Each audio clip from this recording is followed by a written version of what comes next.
Salve, galera do Vestibular em Cena, tudo bem com vocês? Estamos aqui para mais uma live, dessa vez com o grande Daniel Brito. Diz aí, Dan, tudo bem? Tudo bem, pessoal? E aí, Fábio, tudo bem com você? Tudo certo. O Dan e eu trabalhamos juntos aqui na cidade de Guarulhos, né? O cara da pesada aí, com aulas Obrigado. de geografia, geopolítica e atualidades. Sempre uma boa companhia, sempre ótimas conversas, né? É um prazer o convite aí no Vestibular em Cena. Estou muito contente de fazer essa série com você e falar sobre esse assunto que é fantástico, fenomenal. Legal, vamos lá. Sem mais delongas, eu já vou abrir o nosso slide, beleza, Dan? Para a gente poder Beleza. já apresentar o tema e também o filme e, claro, né, apresentar a playlist também que a gente está inaugurando aqui. Quer ver, ó? Um minutinho. Deixa eu compartilhar com vocês. Aí, share screenings. Vamos lá, zoom. Aí, galera. Agora sim. Muito bem. A história é a seguinte. Eu e o Dan estamos planejando, estamos começando, né, com esse vídeo, já estamos planejando uma série chamada Líderes Mundiais. E pense, cara, serão encontros através dos quais a gente aborda líderes mundiais através do cinema, né, de filmes documentários, da pesada, tá certo? E para começo de conversa falaremos de ninguém menos que Steve Bannon, o grande arquiteto do Brexit, da campanha de Trump, né? E também da campanha de Jair Bolsonaro em 2018. Dan, quer dar uma Exatamente. palavrinha a respeito do American Dharma? Olha, o American Dharma é um documentário que me perturbou, vou confessar para você. O Steve Bannon, a gente conhece ele pouco no Brasil, a gente fala menos do Steve Bannon no Brasil do que a gente deveria. Eu acredito que o Steve Bannon tem uma influência hoje na política mundial, principalmente ocidental, muito grande, né? E nossas eleições foram afetadas pela política do Bannon, as eleições americanas, o Brexit. Então nós temos aí uma figura política fundamental de entender. Você coloca no YouTube aí, Steve Bannon, não tem um vídeo em português falando disso, isso é assustador, né? Devido às próximas relações que ele tem com a campanha de Bolsonaro, com a proximidade ideológica que ele tem com o Olavo de Carvalho. Então você tem ali nós temos aí uma figura que ela é fundamental para a gente entender quais são os dilemas, quais são as posições principalmente da alt-right, né, dessa direita que está surgindo aí com tanta força, e a gente não pode ficar vacilando nessa daí, entendeu? Boa. Então, assim, eu tô muito contente de falar dele. Então, o Bannon, ele vem nesse filme, é um filme que eu acho muito interessante, porque é ele falando com a câmera, então ele fala muitas coisas que vêm da cabeça dele, e isso dá um ar de veracidade maior, né? Você vai falar um pouco mais sobre isso, e é interessante essa análise que a gente pode fazer do discurso dele, tem vários elementos aí que a gente pode pescar, e algumas coisas da história dele, que eu faço questão aqui de contar para vocês, que talvez vocês não saibam. Demorou. Legal. Bom, então a história é a seguinte. Nós temos aqui um itinerário que a gente quer compartilhar com vocês ao longo dos próximos 50 minutos, tá certo? Então, o nosso enredo, digamos assim, como a galera do YouTube gosta de dizer, o nosso storytelling será o seguinte. Sim. A gente quer apresentar para vocês quem é Errol Morris, tá certo? E então Steve Bannon, tá legal? E então a gente apresenta o que o Bannon entende como Dharma americano. E Dharma, galera, né, para quem não está muito habituado com esse vocabulário, e também, né, com essas filosofias místicas, né, porque é assim que a cultura védica, né, é também compreendida, Dharma significa missão, aquilo que um cristão chama de vocação, chamado, mal comparando, mas a imagem é muito adequada, tá certo? Então, Dharma seria como um destino natural, uma lei cósmica, né? Que raios você veio fazer na face desse planeta? E é muito louco ver que o Bannon é um cara que ele fala com tanta convicção a respeito do suposto Dharma dele, que Uhum. assim, tem algo ali acontecendo, né? E o filme consegue revelar, extrair isso muito bem, muito por força do Errol Morris. E depois a gente tem um momento conceitual aí, porque afinal de contas, né, como bons pesquisadores que somos, gostamos também, né, de um repertório, de um arcabouço cultural, arcabouço conceitual, e falaremos de que maneira que esse Dharma fleta com uma ideia de bonapartismo e também de populismo. E depois, por fim, a gente deixa aberto a ideia de uma retrotopia. É válido deixar claro aqui que quando nós falamos de retrotopia, a gente está falando de um livro póstumo, de Bauman, tá legal? Ou seja, é um livro que ele organiza em vida, mas, enfim, não finaliza, e então os seus editores dão um tapa e lançam, tá certo? Então fica aí a sugestão para vocês, para a gente entender que raios é essa retrotopia, tá certo? Bom, vamos lá, Dan. Para começo de conversa, Bora. então, eu gostaria de apresentar o Morris para vocês. Morris é esse diretor que está aqui, tá certo? Bom, para começo de conversa, é importante deixar claro que os Estados Unidos, né, eles foram muito fecundos, muito produtivos no desenvolvimento, digamos, de linguagens documentais, tá certo? Então perceba que além de fundar Hollywood em 1910, né, e também fundaram uma nação através do cinema, com um filme chamado O Nascimento de uma Nação, de David Griffith, tá legal? Nós aqui estamos no campo do documentário. E o que significa cinema documentário, né? Eu não vou me meter aqui em abstrações conceituais, mas significa dizer o seguinte: nós estamos tentando entender uma realidade histórica concreta, empírica e pessoas que agem sobre o mundo. Então, o documentário para nós, se a gente precisa de uma definição, é um tratamento criativo da realidade, tá certo? E como é que o Morris faz isso? O Morris, ele é um cara que tem uma experiência com telejornalismo, com TV e jornalismo. Então, ele é um egresso dessa escola jornalística.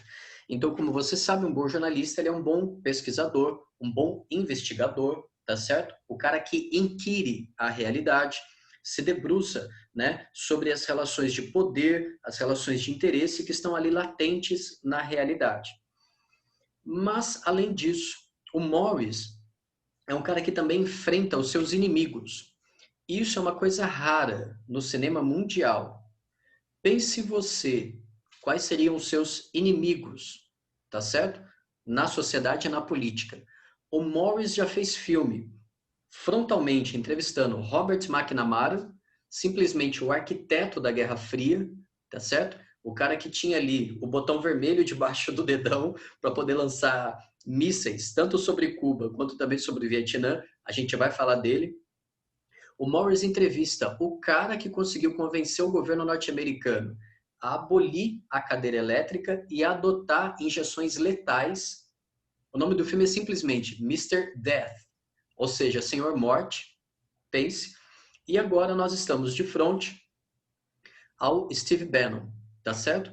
Então isso já demonstra para nós o que é o cinema do Morris. Como eu disse para vocês e faço questão de repetir, documentário, galera, né? É digamos, a minha tarefa aqui também, nas redes sociais e no YouTube, é demonstrar como o cinema é uma janela para o mundo. Então, o documentário, ele é interpretação. O documentário é criativo, tá certo? Então, isso significa dizer que existe uma verdade do documentário, uma visão singular sobre o mundo. Isso a gente pode ver, né, nessas reconstituições em imagens como essa, quando o Morris se vale de diferentes dispositivos para poder ilustrar, né, para poder reconstituir a visão de mundo. E aqui nessa figura, né, o Bannon, diante do mapa mundi, demonstra muito dessa posição de um demiurgo, que o Bannon próprio assume. O que é um demiurgo? O demiurgo é um deus grego, né, uma força cósmica que rege a natureza, né, como que ele imprime a sua vontade e tenta reorganizar o caos, trazer uma suposta harmonia para o mundo. Pelo menos é assim que o Bannon se vê, né? Agora, quem é o Bannon? Manda ver, Dan. Então, o Steve Bannon, ele ganha popularidade, né, com a sua, com o seu cinema, né, porque o próprio Steve Bannon é um diretor, mas o Steve Bannon ele se torna mais popular ainda quando ele se torna um dos redatores, né, um dos caras que fez o blog Breitbart ir para frente, né? Ele conhece o fundador do Breitbart no lançamento de um filme chamado Geração Z, inclusive, Geração Zero, e o Breitbart se constrói na história como um dos maiores sites da direita alternativa, né, do mundo, ok? Não só tendo influência na Europa, também nos Estados Unidos. E o Breitbart vai começar a alariar ali esses discursos anti-islâmicos, anti-migrantes. Isso vai fortalecer muito, a gente falou do Brexit, muito do que do Breitbart fazia era justamente insuflar essa política anti-migratória, porque estaria, né, afetando a vida dos europeus e também essa política anti-migratória nos Estados Unidos devido à perda de empregos e tal. Então, assim, o Steve Bannon surge como alguém da comunicação que entende a importância, né, da mídia e a importância de se comunicar. Então ele começa a trabalhar no Breitbart, né? E rapidamente ele identifica alguns mecanismos de como ele pode interferir na política através das redes sociais. Então essa coisa lembra dos anos 90, tinha aquela ilusão de as redes sociais, a internet vai nos salvar, né? Nos anos 90, tipo assim, a internet abriu um mundo novo e legal. Só que a internet abriu um mundo novo e complexo, caótico, difícil. Só que o Steve Bannon, rapidamente, a gente está falando dos anos 2000, tá? 2001, 2002, o Bannon já estava ligado nisso. Então nós estamos falando de um percurso aí de 20 anos que o Bannon está fazendo para transformar a Breitbart na Breitbart News, que existe o site até hoje, e conseguir se impulsionar a se tornar o principal conselheiro do Trump em determinado momento ali, principalmente no primeiro ano de mandato. Então, o Bannon é um cara que pensa a política através da comunicação e que aprendeu como utilizar as redes sociais para mudar o jogo. Ô Dan, me disse uma coisa, uma pergunta para você. A gente pode dizer então que o Bannon, ele é um demagogo? Então, o Bannon, como que ele utiliza disso? Ele pensa, né? Ele pensa, por exemplo, a classe trabalhadora americana, ele pensa a política americana de uma maneira que ele mesmo denomina como populista, né? O que acontece ali para ele? Nós temos uma elite corrupta, uma elite empresarial, política corrupta, um status quo que está desmantelando, que não tem, né? Tanto que ele fala que a elite americana globalista, que é um termo que aparece bastante no Olavo de Carvalho, a elite globalista americana, pró-globalização, portanto, ela que colocou os Estados Unidos nas guerras mundiais, na guerra do Vietnã, na guerra da Coreia. Então, assim, ela é responsável por todos os males que o país tem, inclusive a perda de indústrias para a China, né? Ele conta lá numa parte do filme que a filha dele jogava vôlei, se não me engano, e aí ele foi lá olhar a caixa de uniformes e na caixa de uniformes estava escrito Made in Vietnã. Aí ele fala, olha só, né? No fim, os globalistas entregaram a indústria para o Vietnã e agora a gente compra deles. A gente não tem uma indústria nacional como tinha no passado, uma indústria nacional. Então, assim, ele olha para essa elite corrupta e ele fala assim, olha, o povo, a classe trabalhadora, ela portadora, portanto, do bem e da verdade, ela precisa destruir esse sistema corrupto. Ok? Então ele olha para essa massa, né, como se fosse uma massa homogênea, né, e ele se põe como porta-voz dessa massa. E aí que está o grande negócio. Exatamente. E é interessante porque essa imagem, né, esse semblante, isso no cinema tem muita... é valioso. Esse semblante dele é constante no filme, porque a câmera é posta como que no ombro, né, do Morris. Então, assim, ao mesmo tempo em que ele olha para o Morris, de viés, ele está de soslaio, ele está olhando para você. Você está meio que no ombro do Morris aqui, observando o cara. E é muito curioso, uma das coisas que me chamou a atenção é que, como eu disse, ele fala com muita convicção e ele bate na mesa, né? Então, assim, Sim. convenhamos, né? A Fábio, gente... esse cara é PNL pura. Esse É, cara, ele sabe o que ele tá fazendo, quando ele tá se comportando, o olhar, sabe? Essa imagem aqui do I want to, sabe? Aquela coisa, o tio Sam. É exatamente uma linguagem de eu tenho poder, eu tenho, né? Eu carrego aqui a verdade. Ele tem uma autoridade, né? Um discurso de autoridade. exatamente. Isso é bem interessante. Agora me diz uma coisa. Para a gente poder, então, entrar, digamos, nas engrenagens, no funcionamento, né, da máquina Bannon, né, como a gente colocou, desse Sim, demiurgo, digamos assim, desse sim. artífice, para poder usar uma outra imagem. A nossa referência aqui, para a gente poder também não se estender muito, é o ano de 2016. Né? E nesse momento nós tivemos dois acontecimentos, dois eventos internacionais, digamos, decisivos. né, que foi o Brexit, né, e também a campanha, a eleição do Trump. Aqui eu me lembrei de uma coisa, eu imagino que você vai tocar nesse assunto. Tem um comediante britânico que eu conheci há pouco tempo, um ano atrás. Eu não sou muito de stand-up comedy, mas me falaram do Ricky Gervais, né? Sim. E aí eu peguei e falei, tá, vamos ver qual é que é. E aí tem um momento do stand-up dele que ele fala assim, perguntaram para the average people, do you want a Brexit? E aí ele pega, brinca e fala assim, don't ask the average people, they don't know what they want, né? E aí a galera vai, né, insana, a galera aplaude e gargalha, né? Porque eu penso que quando a gente fala do Bannon, ele sabe se comunicar com essa average people, né? Com esse cidadão mediano, né? Sim. Conta um pouco Sim. pra gente isso daí. Então, o Steve Bannon, ele é um dos CEOs, eu não sei se diretores, os CEOs da Cambridge Analytica, né? Ou foi, agora acho que não é mais. Mas assim, o Steve Bannon, ele começa ali no Brexit a ter uma postura, né? Ele pensa assim, olha, o cidadão, né, médio, ele está preocupado com uma coisa, principalmente. A primeira delas é o emprego. Se ele vai conseguir manter o emprego dele. Então, ele joga com esse medo, com a insegurança. Ele joga, o cidadão tem medo de perder o emprego. Qual que é o motivo, então, que eu posso traçar? Qual que é o grande problema, né? Como que o americano perde o emprego? Porque o trabalhador mexicano atravessa a fronteira e tem as mesmas qualificações que ele e vai lá e toma o emprego dele. Então, qual é a solução para isso? A solução para isso seria construir um muro, impedir a migração. No Brexit é a mesma coisa, é o trabalhador árabe, o trabalhador romeno, de outros lugares da Europa, uma Europa mais empobrecida, do leste europeu.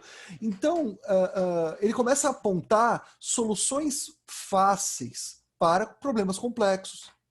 Então, assim, é difícil você, muitas vezes, comunicar com a população em geral sobre uma política econômica, sobre uma série de jargões econômicos que dariam conta de explicar aquilo ali de uma forma mais complexa, e você reduz aquele discurso a um discurso muito simples de, vou construir um muro, sai da União Europeia, que você não precisa mais lidar com o problema dos migrantes, porque o problema dos migrantes é da União Europeia, não é seu.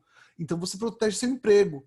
Então o Steve Bannon consegue perceber que o discurso é muito importante, o conteúdo, mas a forma também é muito importante. Então ele entende que você precisa se comunicar de forma simples, ok? Isso não é novo. Isso você vai lá no Goebbels, você vai lá na Segunda Guerra Mundial, já tem isso, né? Mas então você precisa de um discurso simples, muito palatável para diferentes tipos de níveis de educação ali médios, né? Então você tem uma estratégia no Brexit que funciona e depois que vai funcionar de novo nas eleições americanas. E isso vai ser tão eficiente, se tiver alguma coisa para falar, pode me interromper, tá? Manda Isso ver. vai ser tão eficiente que, assim, o Bannon ele vai olhar ele vai chegar na campanha do Trump, e isso ele fala no filme, e a campanha do Trump está derrotada, ele está para trás das eleições, um mês antes estava tudo perdido, a Hillary Clinton só estava ganhando fundos.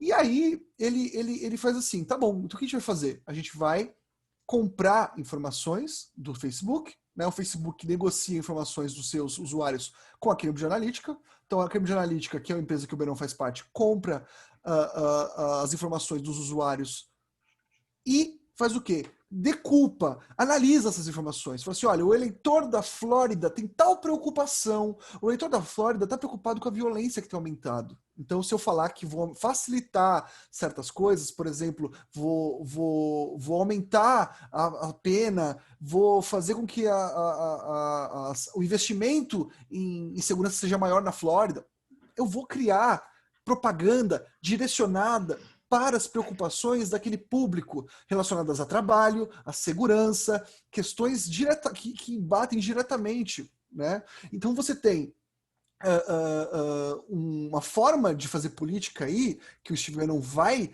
ser o cabeça, de direcionar a propaganda de uma maneira que a população que está no meio do caminho ali, que está em dúvida, consiga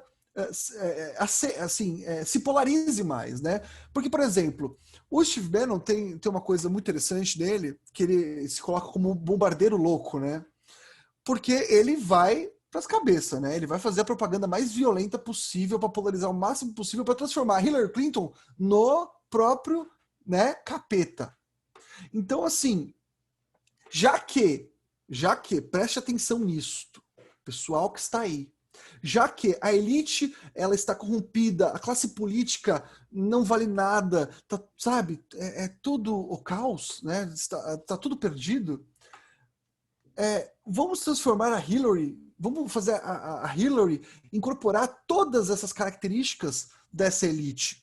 Então, a Hillary, ela representa essa elite política defasada, imoral. E o Donald Trump surge como alguém que veio de fora, né, como um outsider. E é uma grande contradição isso, porque o Donald Trump é um empresário, é alguém da elite, né? Só que ele é Exato. construído, é o João Trabalhador, né, aqui em São Paulo, por Isso. exemplo. Mas então você constrói ele como alguém de fora, que não faz parte dessa elite corrompida, e a Hillary ela vai ter que abraçar tudo isso, né? Ela vai É. abraçar toda essa... E você polariza dessa maneira. E o Steve Bannon vai fazer esse jogo muito bem. Tem um momento legal no filme em que ele lança uma pauta de costumes, né? Ele diz, né, no filme que ele conseguiu atribuir a Hillary Clinton, né, falou, olha, se vocês votarem nela, os imigrantes vão abundar, entrar no país e Vão roubar invadir os o seus país. empregos. Sim. E aí a Hillary, quando ela dá a resposta e fala, não, não, não, eu não vou fazer isso, ele bate na mesa de novo e fala, venci, porque ali ela caiu na minha armadilha, na minha arapuca.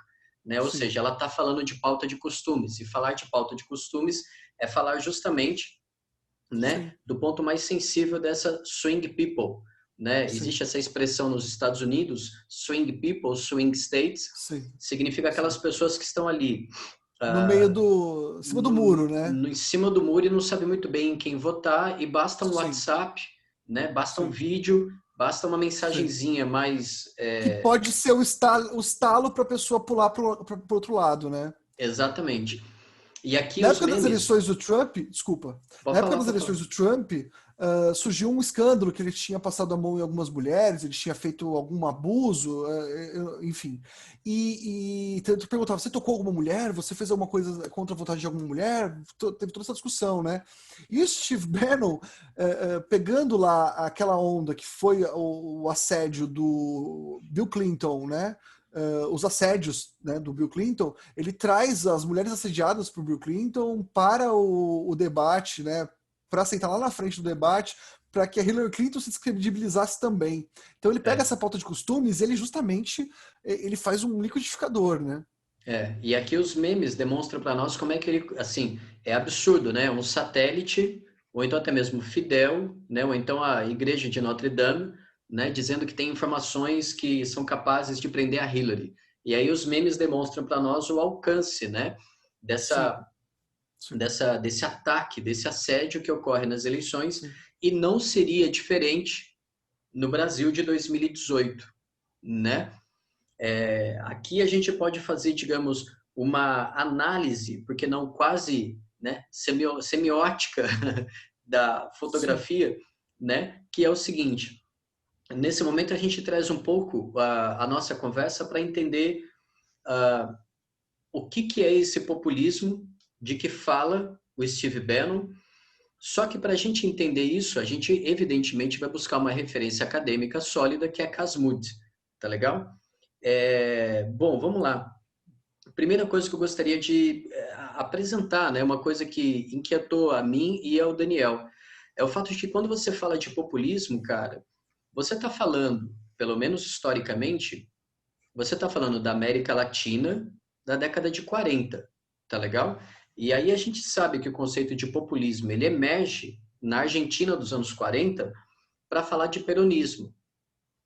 E depois ele vai ser apropriado, estendido, digamos, conceituado a respeito do Cárdenas, né, do cardenismo no México, a respeito de varguismo no Brasil, ou seja, para poder tentar estabelecer uma precisão histórica.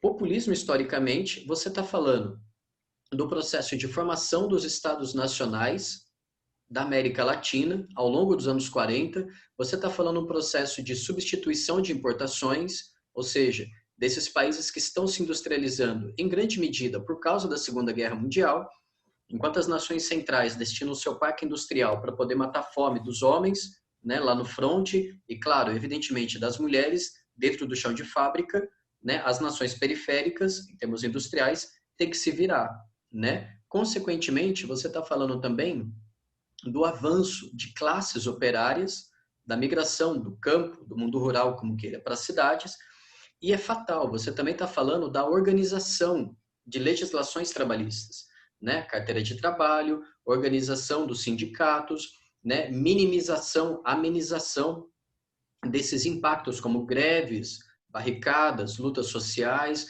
o avanço do anarquismo. Então, assim, para deixar claro, até ontem, até 2016, o populismo era entendido dessa forma. Só que o Casmud, esse pesquisador, que é um cara que se dedica ao populismo, digamos, né, 2.0 do século 21, ele tem uma leitura que é bem interessante para nós. E aí a gente chega na fotografia, que é a seguinte. Ó, para a gente entender populismo, seja no hemisfério norte, Europa, Estados Unidos, e também na América Latina, no século 21, você tem que ter em mente o seguinte. Em primeiro lugar, você está falando de setores urbanos. E esses setores urbanos são setores médios, como o Daniel já disse, tá certo? E esses setores médios, eles carecem disso daqui, de uma sensação de segurança pública. Só que eles são vulneráveis, suscetíveis a discursos fáceis, como o Daniel já falou para vocês, tá certo? E por quê? Eles se enxergam como um povo puro. Que papo é esse de um povo puro? Ah, de uma população oprimida por altos impostos. Cidadão de bem. Exato. Cidadão de bem. E aquele cara, e aquela pessoa, né, que diz assim, direitos humanos, só para humanos direitos. O que, convenhamos, né, é quase um entulho verbal, mas é o tipo de coisa que cola facilmente, né? É uma sucata Facilmente. verbal, É mas hashtag, é hashtag. é hashtag, exatamente. É Tem o hashtag. efeito de, como dizem, de lacração, né? Para Que poder lacrar o discurso. essa é uma característica do Moody, né? Que o discurso tem que ser fácil, né? E ele tem que representar uma pretensa vontade geral. Então, se nós temos aqui uma vontade geral, que ela é homogênea, que todo mundo, né, para o populista, concorda, e ela tem que ter uma solução simples, fácil, tem que ser direta, né? É. Se ignora totalmente a ideia de que existe uma heterogeneidade dentro da sociedade, né? Exatamente. Só para deixar claro, viu, galera? A gente está citando o Moody, é um pesquisador que denuncia esse sintoma, tá legal? Então, o Casmud é um cara que teoriza sobre os impactos desse populismo que o Bannon está colocando em prática. Então, aí esse povo puro, como, né, o Dan bem colocou aqui, abre aspas, esse cidadão de bem, pagador de impostos, etc. e tal, ele identifica na elite o seu problema, como se todo e qualquer partido político é corrupto, todo e qualquer congresso, corrupto, todo e qualquer parlamento, corrupto. Ou seja, é nesse momento que você polariza a política. E você demonizando o debate político, cara, você está justamente sendo um grande anti-iluminista. Percebe? E no caso do Brasil, para a gente poder virar a página aqui, tem um outro detalhe, Dan, que a gente vai ter que levar adiante, que é o seguinte. Percebam que nessa passeata, né, de pessoas brancas, né, de classe média e tudo mais, o verde e amarelo na fotografia, ele é um sintoma, né, desse ressentimento social. Que papo é esse? Como se vestir verde e amarelo no Brasil de 2014, 15 e 16 fosse necessariamente defender a moralização desse país. Ou seja, é de se perguntar, efeito Bannon, é de se perguntar em que momento e de que maneira usar a camisa da CBF ou então usar as cores verde e amarelo passou a ser sinônimo de defesa da ética, de combate à corrupção. Percebe?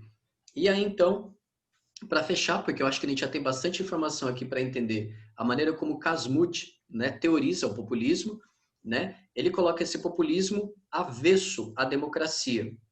E aqui, Dan, eu lembro que a gente conversou a respeito disso o seguinte, ele fala, sabe o que é curioso? É que esses populismos do século XXI, eles emergem em regimes democráticos. Ou seja, esses populismos, eles implodem a democracia. Rapidamente, de que E maneira? isso fica exemplificado, por exemplo, na questão de ter que fechar o STF. Quer dizer, É, as instituições, elas são constantemente, né, ameaçadas, né? ameaçadas, elas vão sendo implodidas, né? E aí você não tem como ter um sistema democrático funcionando, né, dentro disso. E o objetivo, é como se o objetivo desse populismo fosse a destruição para essa transição para um outro momento, né? Isso, é. E aí é uma coisa que o Bannon, acho que você vai retomar isso depois também, a Sim, gente pode sim, falar um pouco a respeito disso, sim. né? Então, como é que esse populismo opera? Identificando, né, construindo a ideia de uma elite corrupta que deve ser destruída, né, em nome dos desejos de um povo puro, digamos assim. Para isso, como a gente já colocou, né, esses líderes populistas, eles repolitizam temas específicos, tá certo? E o que isso quer dizer? É o Viktor Orbán dizendo para você, vamos reconstruir uma nova Hungria, e o problema são os imigrantes, né? É o Trump falando para vocês, como é que Make fala? America Great Again. Great again, build the Make, wall, build it né? on. E make America great again, né? Isso. No caso do Brasil, Essa retomada do passado glorioso, né? Interessante. exatamente, exatamente. E no caso do Brasil, esse passado glorioso seria, né, a A ditadura ditadura. militar, né? E essa repolitização de temas específicos, no caso do Brasil, cara, simples. Hashtag Damares, só para poder ficar em uma pessoa. A gente sabe muito bem que as fantasias, né? E as coisas mais disparatadas que os olavistas têm tuitado, né, que nazismo é de esquerda, ou então até mesmo dizendo que a O escravidão, Holocausto não né, existiu. exatamente, né, e quando você repolitiza esses temas, você está mexendo naquilo que é recalcado na sociedade, né, mas não para poder obter, evidentemente, um efeito terapêutico, né, um efeito de conciliação no sentido de inclusão social e de justiça social. Pelo contrário, né, você desrecalca a sociedade, né? Como se ser racista e ser fascista fosse simplesmente uma questão de opinião, né? Ou seja, vocês já sabem do que nós estamos falando, de que os almoços de domingo, os encontros familiares não foram mais os mesmos, tá E não certo? serão por algum tempo, pelo visto, né? E não serão por um tempo, exatamente. E aí, quando você repolitiza esses termos, você dá brecha para emergência, né, desses líderes messiânicos, com Salvadores perdão da do, pátria. com perdão do trocadilho, né? Ou então bonecos infláveis, né? De 5 metros de altura, de juízes de primeira instância, se é que vocês me entendem, né? E aí, por fim, qual que é o último impacto? Uma vez que esses caras falam que a população quer ouvir, porque eles são líderes demagógicos, uma vez eleitos democraticamente, eles começam a corroer as instituições, Isso é né? muito interessante. Porque, desculpa te cortar, é que Manda veio ver. aqui, ó, assim, ó, na minha garganta. Lembra que eu acho que eu comentei, né, sobre a questão do conteúdo, a forma ser muito importante, né? E essa coisa o Bolsonaro fala o que pensa, o Trump fala o que pensa, são caras sinceros, entendeu? Essa coisa da forma, eles justamente se projetam politicamente desta maneira, através de um discurso que ele em si é polarizante, porque eles são sincerões e tal. E isso é muito curioso. Continue. Exatamente. E eu ia terminar dizendo o seguinte, né? Uma vez no poder, o que eles fazem, eles atacam instituições. E aí, no caso do Brasil, como a gente sabe, né? Você tem, eu não sei o número exato, mas você tem milhares de militares ocupando cargos para 6 os mil. quais, 6 mil militares, para os quais eles muitas vezes, na maioria das vezes, sequer têm competência técnica, eu digo no sentido profissional, né? Você tem a ocupação de postos estratégicos, como a gente está vendo, Ministério do Meio Ambiente, Ministério da Cultura, né, o MEC, né, que são Mas, Fábio, postos. preciso te interromper novamente. Manda ver. Se, porque acho que as pessoas que estão ouvindo a gente devem estar perguntando isso. Se o objetivo de um governo populista dessa forma retomar algo passado, ou seja, destruir esse sistema que está aí, porque esse sistema ele está falido, o fato desses militares incompetentes, essas pessoas que não têm formação, eles estarem contribuindo para que essas instituições se quebrem de fato, não é esse o objetivo? Se eu quero destruir, Eu Exato. coloco pessoas incompetentes ali. Eu preciso pôr. Se eu colocar gente competente, a instituição se fortalece. Aí eu não quero isso. Eu quero justamente que as coisas se destruam, né? Mas aí é que a gente chega, digamos, no lado coringa do Bannon, né? No lado coringa no sentido assim, é, no lado destrutivo, né? Da força política. Porque como o próprio Casmudi indica, né? Ele diz assim, olha, é preciso ter cautela, porque à direita ou à esquerda, e aí é preciso dizer que o Casmudi também identifica que esses populismos, por exemplo, ele identifica isso no chavismo, né? No caso da Venezuela, que como a gente sabe, né, é algo excêntrico, digamos assim, ele indica e fala assim, olha, a função desses populistas é reshape, ou seja, remodelar as instituições justamente para undermine, ou seja, implodi-las, né? E aí esse aparelhamento, um dos impactos dele, né, a isso nos leva à frase clássica do Bannon, um desses propósitos é reinar no inferno, no caos, Sim, no campo sim, das fake news, né? Que é uma coisa sim, que no caso do Brasil a gente vê muito daquilo assim, de manhã o presidente fala uma coisa, de tarde ele fala outra, depois de noite ele fala outra, né? Isso sim. foi constantemente até que o Centrão, até que o Congresso falou para ele, cara, tudo tem um preço e você já está falando demais. Manda ver. Ah, não, tá, vamos lá. O pessoal deve estar pensando assim, nossa, essa imagem aí do World of Warcraft, por quê? Né? De repente, o World of Warcraft aparece na cena, né? Não, porque assim, o Steve Bannon, tudo isso que você está falando, é que eu fico aqui, né, sabe, na minha mente aqui, eu fico, cara, que loucura isso tudo, cara. Eu não consigo me conter.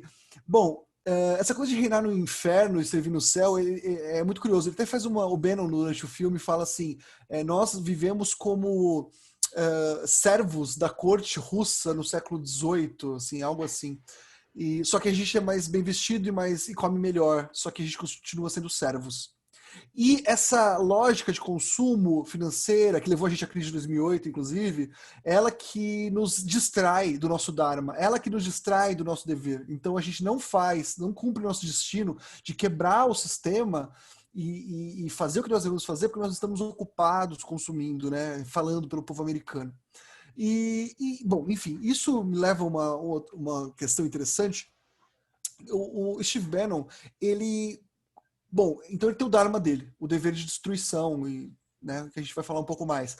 Mas como que você sai, né, do seu mundo ali, do cotidiano, e chega numa influência política tal que você consiga, por exemplo, desequilibrar a votação do Brexit ou ajudar o Trump a chegar no poder?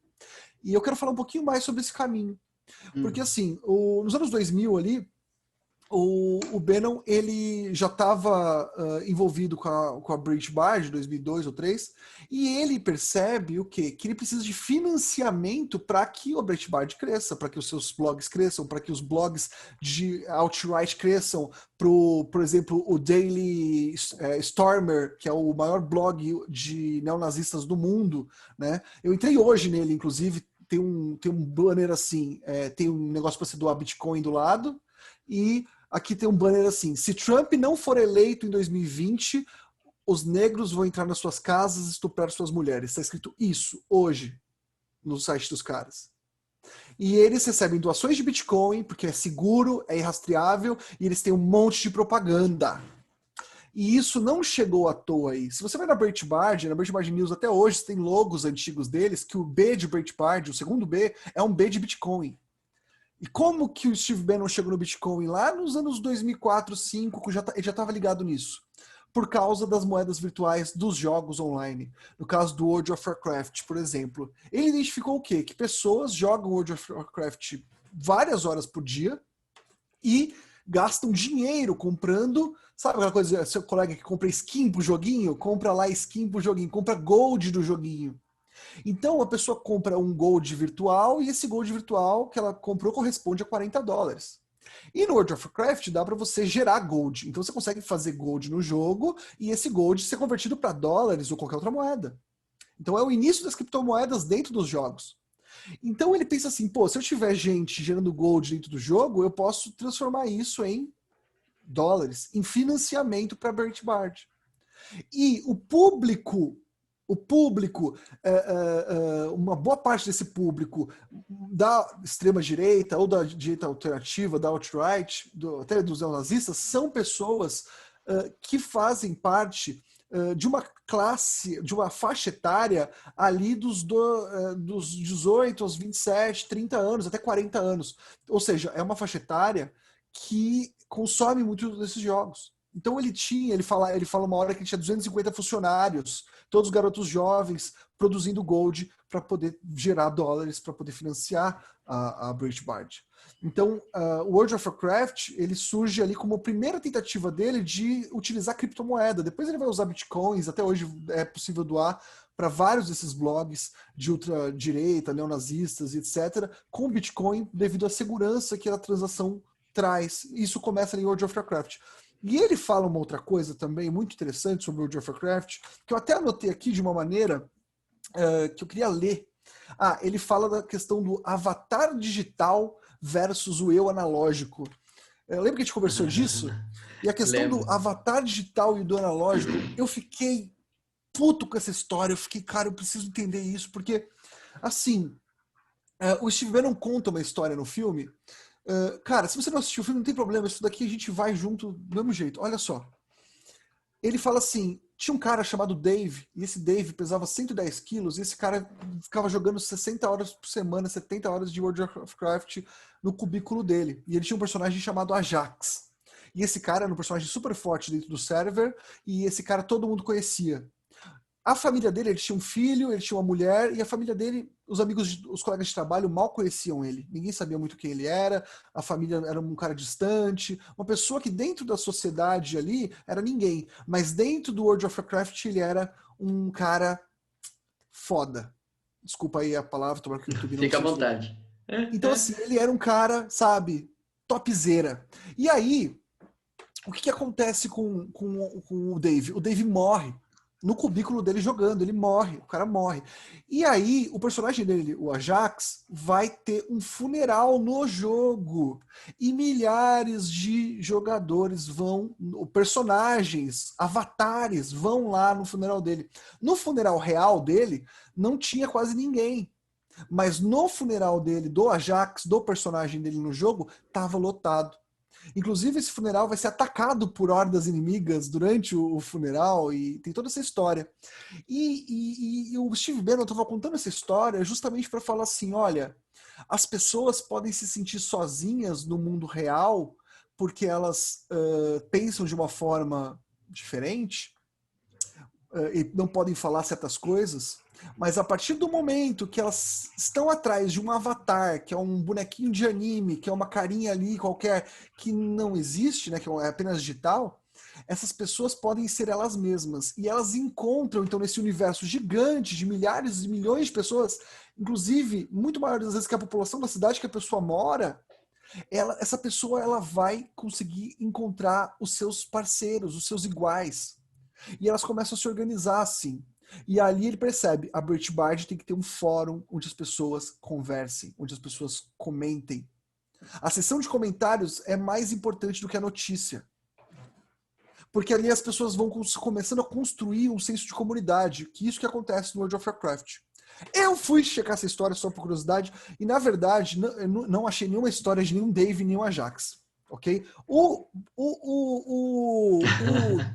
Steve Bannon, ele queria contar essa história. Existe uma personagem chamada Fayedin, que era uma moça, que ela tinha um personagem chamado Fayedin, eu não sei o nome da moça, que ela faleceu em 2006. E essa moça, que tinha esse personagem chamado Fayedin no servidor Illidan, essa moça faleceu e ela de fato teve um funeral, e ela teve um funeral virtual no jogo, e esse funeral foi atacado, assim como foi contado na história lá do Steve Bannon. Só que era uma mulher. E ela não tinha essa história tão heróica, ok? Tão masculina que o Steve Bannon contou. E aí eu acho que ele mudou um pouco a história, entendeu? Ele pegou a Fayedin, a história dela, do funeral, do ataque, dessa coisa heróica, que é o ser virtual, da comunidade, e ele transformou no Dave no Ajax. Eu acredito que seja isso, porque não existe nenhuma outra notícia. Bom, não enfim, é difícil. interessante isso. E é legal nesse momento do filme, né, quando ele conta essa história digital dos games e tudo mais, o Morris, que é um senhor old school, digamos assim, da velha guarda, ele pela primeira vez, ele fala assim, I'm scared of you, né? Eu tenho medo de Sim, você, sim, né? sim, E é curioso quando um diretor tá falando isso, cara, né? sim. Bom, vamos Mas lá eu para os preciso falar uma coisinha finalmente. rapidamente. Não, Po- eu preciso falar uma coisinha, posso? Pode, claro, claro. Tá, eu sei que eu devo estar estourando o tempo aqui, mas eu preciso falar. Tá tudo bem. Ele fala dessa questão do avatar digital, e isso me chamou muito, muito atenção. Por quê? Essas comunidades se formam na internet, você tem hoje comunidade terraplanista com 1 milhão de membros. Você tem comunidades com diferentes teorias da conspiração gigantescas. Então essas pessoas se encontram e elas têm um senso de pertencimento. Ok? Elas têm um senso de pertencimento, elas fazem parte de um grupo, elas buscam aprovação dentro daquele grupo. E isso é uma energia muito grande, isso carrega uma força, né, política grande.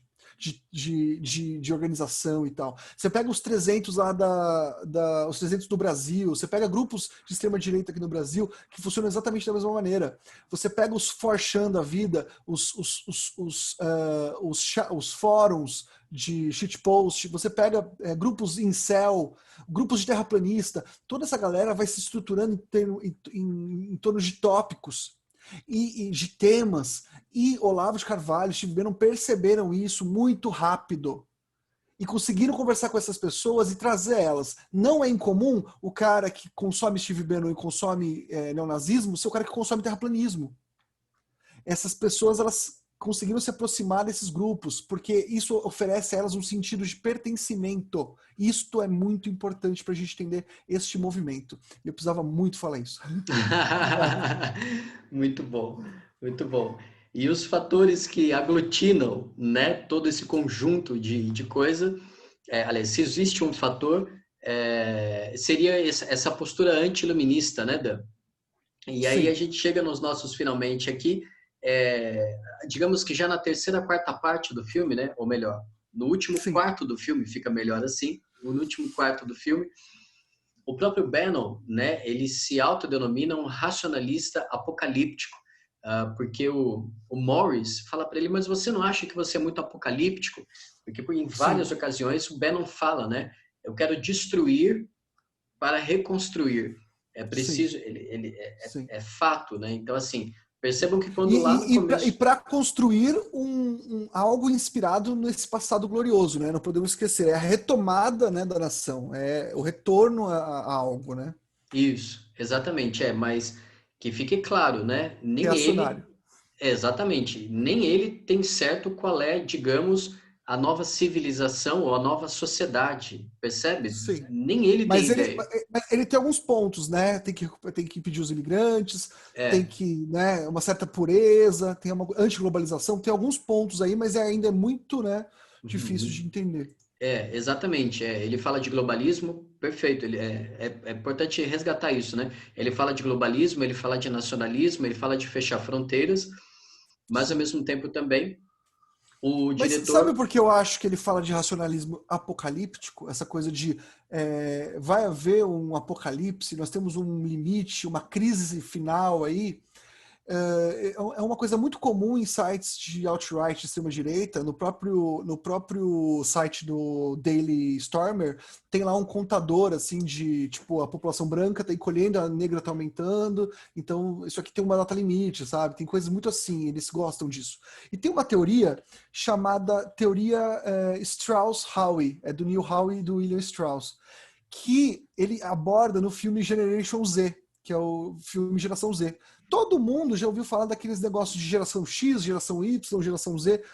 Todo mundo já ouviu falar disso, né? Você já ouviu falar disso e tal. É uma coisa Aham. muito, muito comum. E aí eu fui ver por que ele usa isso, né? E eu achei muito interessante aqui uma coisa. Por exemplo, em vários momentos do filme, o Steve Bannon, ele coloca a culpa da crise de 2008, a culpa da guerra do Vietnã, no que ele chama de geração boomer, a geração pós-62, ok? Porque o Steve Bannon acredita que a história está condicionada a 4 momentos, ok? O auge, que aí é o momento ali que ele fala de que é 46 até 62, pós-Segunda Guerra Mundial até o assassinato de Kennedy, é um momento auge, é um momento onde as instituições são fortes, o individualismo é fraco, embora aquelas pessoas mais pobres se sintam sufocadas, né, devido às dificuldades, mas é um momento de auge, assim, né?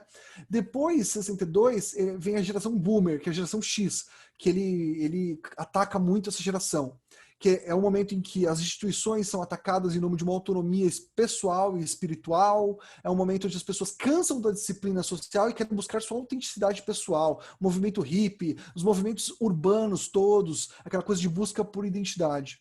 Depois tem um terceiro momento, que é de 82 até 2004, que é a geração Y, que é a geração milenial, que aí é um momento onde as instituições já estão muito fracas, as instituições já estão sem credibilidade, o individualismo é muito forte e é um período de busca pelo prazer, pelo desfrute.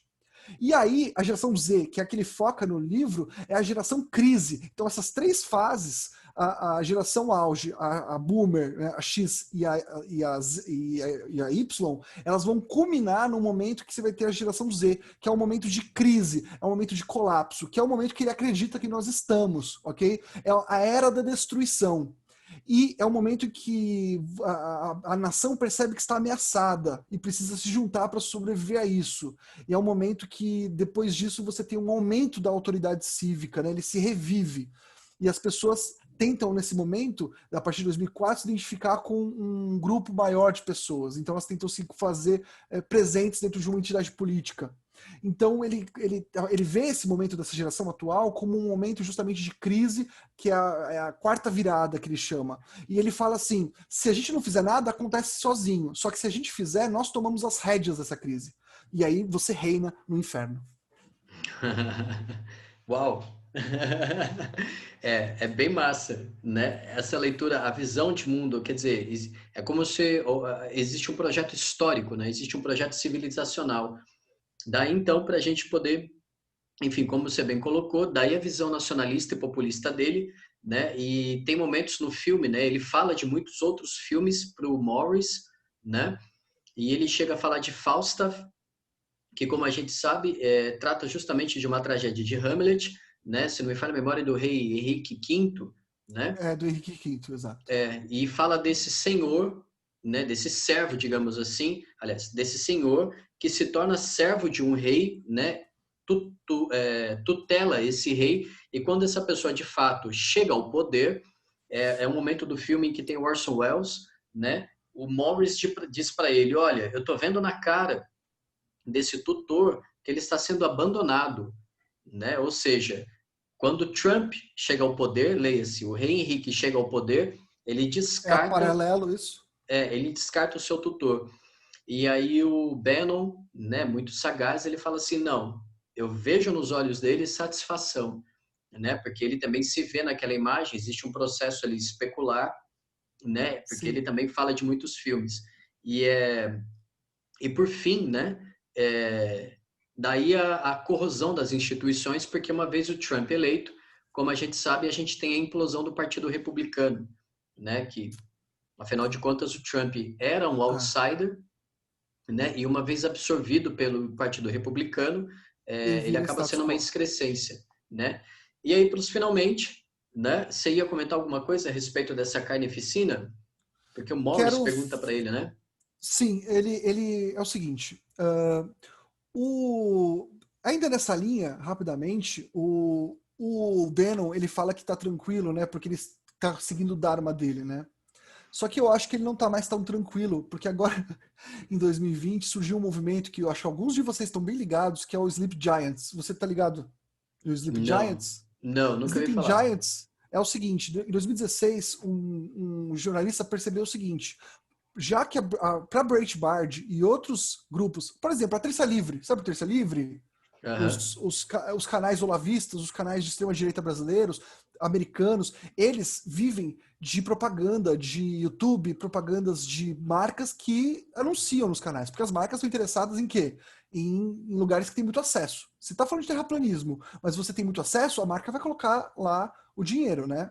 Esse cara chamado Matt Rivets fundou um negócio chamado Sleep Giants. É, na verdade, um grupo de jornalistas, inicialmente, hoje em dia já é um movimento grande, que começou a fazer o quê? Começou a falar, olha, essa marca aqui, sei lá, a Amazon apoia o Daily Stormer, que é neonazista. Você quer associar seu nome ao Daily Stormer, Amazon? Aí a Amazon fazia o quê? Vai lá e tira o dinheiro. E aí começou uma cortação total de recursos para vários sites do tipo. E na maior parte deles, sites de alt-right, de muita fake news, de muito ataque a pessoas e tal.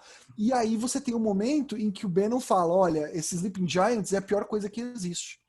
Então isso foi agora há pouco que ele falou isso. Então assim, isso está incomodando profundamente. Por quê? A partir do momento que as marcas começam a reagir e toda a estrutura econômica começa a reagir, falar, olha, não quero ser associada a neonazistas, principalmente depois de Charlottesville, né, e das passeatas, né, essa passeata aí os caras gritavam judeus não vão nos substituir, coisas assim. Então, antissemita, anti-migrante, racista. Então, assim, isso quando fica cada vez mais clara a relação de Bannon e da alt-right com esses grupos, que são intrínsecos a eles, você vê movimentos de tirada de dinheiro. E isso está incomodando muito o Bannon agora, que está muito incomodado com os Sleeping Giants. No Brasil, o Terça Livre, o Alan dos Santos foi embora do Brasil falando que está perseguido. Por quê? Porque, na verdade, ele perdeu dinheiro. Ele não está recebendo mais dinheiro porque pararam de financiar por causa dos Sleeping Giants. Isso daí é um barulho que não vai passar tão cedo. Quem não está por dentro, dá um Google Sleeping Giants, você vai ver o caos que está rolando. E eu ia falar da carnificina. A carnificina justamente é o que o Bannon estava falando, né? De a questão da perda de emprego para o migrante, por de fora, a economia entrando em colapso devido ao globalismo, que é aquela coisa que ele repete sempre, né? Que o Trump repetiu no discurso dele de posse, inclusive, né? E o Bannon sempre tentando sair dessa pecha de ser associado ao neonazismo, coisa que é impossível, né, por conta dos próprios neonazistas declararem apoio a ele e a outros grupos, né. Uma outra coisa que é legal comentar é que eu esqueci, calma aí, vou aqui olhar minha cola. Tá. Tá. Pode falar. Ele fala de reinar no inferno do que servir no céu, né? E depois ele admite, lembrei, depois ele admite que ele tem uma responsabilidade de que esse movimento todo que ele lidera, essa questão política toda, ele pode causar mais mal do que bem, né? Mas, bom, se causar mais mal do que bem, aí vem a questão de melhor reinar no inferno. Então, mesmo que as coisas se percam, ou se destruam, ou se a violência aumente, a tensão racial aumente, que é o que está acontecendo nos Estados Unidos, com o George Floyd, com tudo que tem acontecido, ok, é o custo, né, a se pagar. E ele escapa disso, né? Quando o Morris pergunta para ele, né? Ele fala assim: você tem ideia dos impactos? Você não está preocupado em ser associado ao racismo, ao nazismo? Ele foge pela tangente e diz, né? Isso sempre existiu, não foi criação minha. Esses caras sempre estiveram aí, né? Ele sempre tenta, né? Ele fica sabonete, né? Ele fica ali interessante. Né? E aí a gente volta, né, ao nosso começo com o Morris, com esses recursos estilísticos, digamos assim, para poder usar uma expressão mais pop, né, mais popular, digamos, quando ele toca fogo no próprio pavilhão que foi utilizado para as filmagens. E isso é muito interessante porque o Morris, como eu disse para vocês, ele é um cara que pensa através de imagens, então ele se vale desses recursos para poder causar impacto, né? Ou seja, tem uma função dramática no documentário, né? E ao mesmo tempo também uma função, digamos, diegética, porque transmite uma mensagem política, né? O reinar no inferno, e quando você coloca a câmera do lado de fora do estúdio e toca fogo no estúdio e deixa isso no final do filme, cara, isso tem um impacto assim, impressionante, né? É uma cena muito forte. Sim, sim. É como se o desejo de Bannon se concretizasse de alguma maneira, né? Exatamente. E aí chegamos então, nos finalmente, esse Bannon apocalíptico. E aí, Dan, vamos fazer esse happy end então? A gente chegou aqui a uns termos, né? Então, resumindo em poucas palavras, né?